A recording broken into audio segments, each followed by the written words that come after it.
Noong isang taon, nailahad namin ang kwento ni Lieutenant Ariel Toledo, ang top-notcher ng Mandala class ng Philippine Military Academy. Pawis at dugo ang kanyang ipinuhunan para sa pribilehiyong makapagserbisyo sa bayan.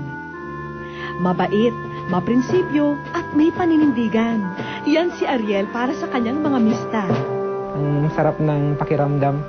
Ikaw yung sinasabihan nila ng number 1, top-notcher.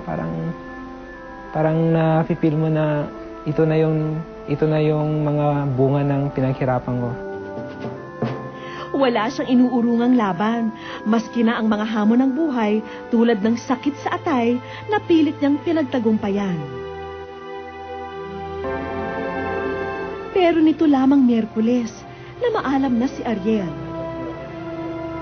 Hindi mananalo sa laban niya sa kanser, mananatiling inspirasyon si Ariel sa mga nagmamahal sa kanya.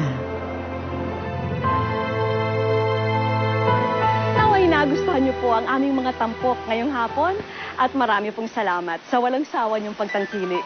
Hanggang sa susunod na Sabado po, ako po ang Kapuso Vicky Morales at basta't may pangarap, walang imposible. Dito sa Wish Ko Lang.